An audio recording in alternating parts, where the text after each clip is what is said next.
आपके पिछलग्गू बने रहे, हम आपका झंडा बनाए, आप नेता बने, आप कुर्सी बैठे, हमारा आदमी नीचे बैठे, काय का बैठे भाई, काय का बैठे?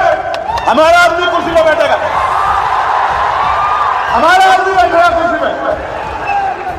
जब तक हम लोग नहीं समझ पाए थे हमारे लोग लोकतंत्र को, तब तक आपके पिछलग्गू थे। अब अगर कोई बात होगी तो बराबरी की बात होगी, हिस्सेदारी की बात होगी, इसके अलावा कोई बात नहीं होगी। मेरी बात को आप याद रखें, हिस्सेदारी की बात होगी, बराबरी की बात होगी, पॉलिसी की बात होगी। बताओ सेंट्रल ट्राइब के लोगों को क्या दोगे, बताओ मुसलमानों को क्या दोगे, बताओ नौकरियों में क्या हिस्सेदारी दोगे, बताओ निजी क्षेत्रों में क्या दोगे, बताओ प्रमोशन रिजर्वेशन दोगे नहीं दोगे, बताओ जमीन दोगे नहीं दोगे, बताओ इनको लोन दोगे नहीं दोगे, बताओ इनको दो दफों में ठेकेदारी में आरक्षण दोगे नहीं दोगे। हम कहीं वोटर है क्या? हमेशा वोटर बने रहेंगे? हम सबको बनाएंगे, सब हमारी वोट से बनेंगे। और जब हमारे बच्चों के भविष्य का मामला आएगा, जब हम पे अन्याय अत्याचार कोई नहीं बोलेगा। कांग्रेस पार्टी को यहां बीजेपी की सरकार यहां अत्याचार दिखेगा, कर्नाटक में नहीं दिखेगा।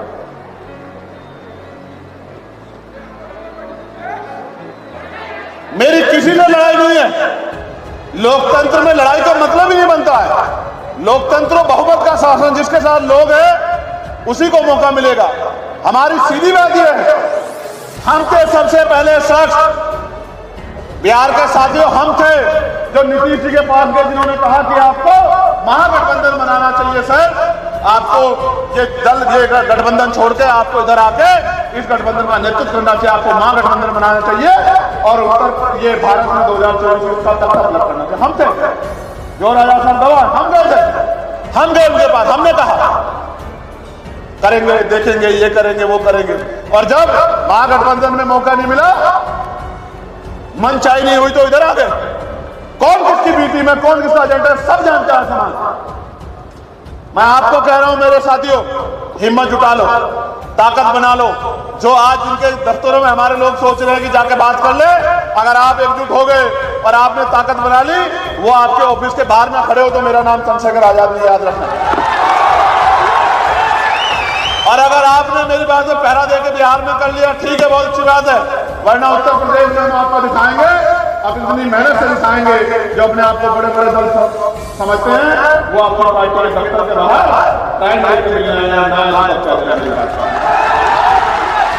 मैं आपको कहना चाहता हूं, बताओ हीरे बंद कर लूं नहीं कर लूं? नजर लग जाएगी इनको, इन हीरो को छुपाना पड़ेगा, वरना सीबीआई वाले, ईडी वाले, इनकम टैक्स वाले आ जाएंगे, कहेंगे हीरे निकालो।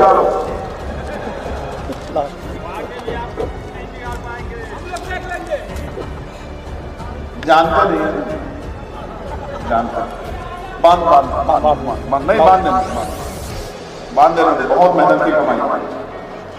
देखो नोट देख रहे हो, ऊपर नीचे दोनों जगह से फटा हुआ, लेकिन जिस मां ने भेजा होगा गांव से, उसने कितने अपमान के भूख सहे होंगे अपनी मेहनत करते हुए, इस बात का आइडिया मुझे और आपको नहीं। देखो